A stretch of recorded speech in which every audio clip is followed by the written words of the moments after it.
Thank you very much. I have to say it's a great honor, a great privilege for me to participate to this event, and I would like first to congratulate all those who have organized this very, very important moment, which takes place after two other very important rendezvous which are key for addressing the contemporary issues in Denmark. The one is Women Deliver, and the second one is Fashion Summit. And with this summit, I think that Denmark is really at the avant-garde, at the forefront of major contemporary challenges, and I really congratulate all those who have initiated, as well as all the participants. And I'm very impressed as well by the importance of the Chinese delegation today, which I think it's very promising for the future. Let me share with you two or three remarks inspired by our debates in the light of one of my major concerns, which is human rights. It's common to say that we live in a global village. We all use these words, these expressions. We have that as a pattern in our minds. Village.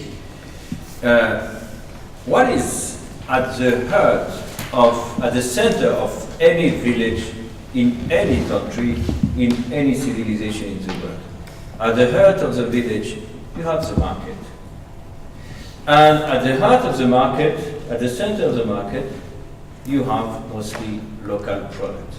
This is universal. It's not only French. Of course, we are proud of our markets and our villages, but I think this is a universal aspect of humanity. Our language, our thoughts, our vision of the world are structured by these words: the village, the market, the product. But the reality is less and less in accord, in agreement with this representation. And these words appear to be largely obsolete. They simply don't correspond to today's reality.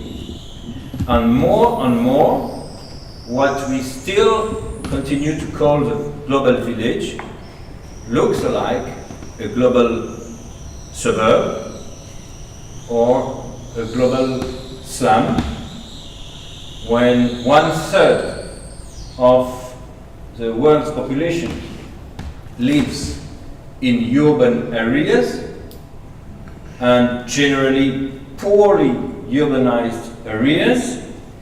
One has to name the reality with other names. It's not anymore a matter of village, but slums, massive suburbs. I don't know how to call them. I call this movement unforced urbanization, because people have no choice.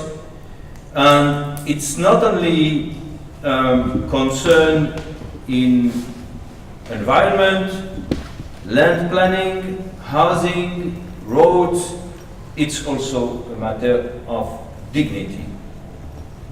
And in this global suburb, which happened to be the contemporary pattern of our days, the linkage with nature is broken. The linkage with nature, the linkage with the seasons, with the proximity, and we live in an absolutely crazy era where food travels more than people. I think that we are at an absurd moment of human civilization. In the back mirror, in a few decades or centuries, the moment we are living will appear as probably the most crazy an absurd one, the one of all excesses, all human arrogance, where there is a need for moderation. As I said, I'm very happy pleased and impressed by the international presence here today, especially the Chinese one, and it reminds me work art by a famous Chinese artist. It's made with cans of contaminated milk to protest against this catastrophe we had in mind. And this happened everywhere in the world, not only in China, of course, in many places, and no country can say this cannot happen in my soil. And we have to be aware that when this kind of disaster happens, people do not die or suffer from an industrial catastrophe. They suffer from a collapse of law, a collapse of respect. And the issue which is ours, the mission which is ours, is to put respect in the products, respect in the milk, respect in the concrete, respect on the market. Products are not only molecules, they are not made only by physical or chemical components. They are made of values.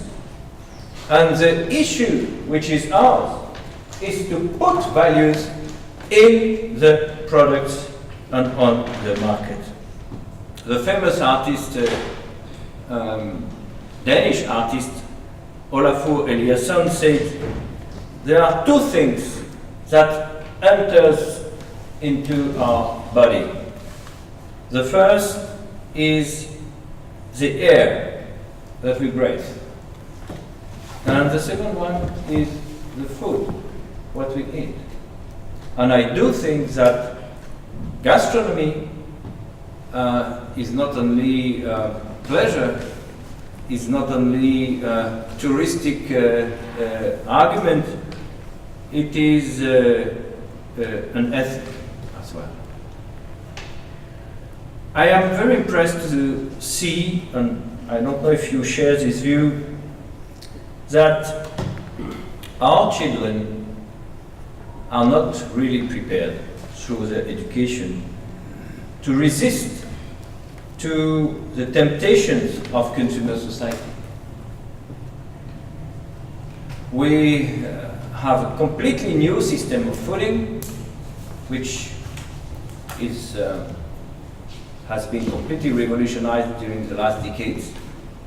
But the basics of education have not changed, at least in my country. And education is not designed to produce, to make new citizens aware and capable to defend themselves, to resist to all the temptations and all the traps, misleading of this consumer society.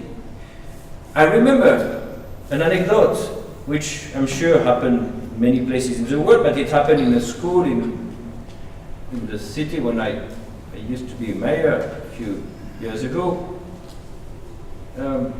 It was a first grade school, and the teacher said, asked the children to draw a fish. And most of the children, they draw fishes.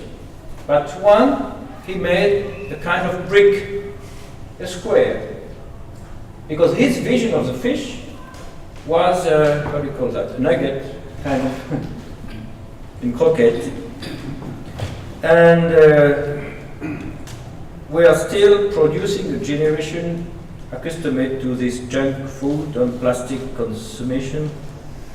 In conclusion, and I have to conclude, I will insist on this aspect. urbanization, modernization, industrialization should go with an appropriate educational program. It is common to say, talking about environment and climate issues, what earth will we leave to our children? But I would like today to phrase it in the other way. What children will we leave to our earth? Thank you.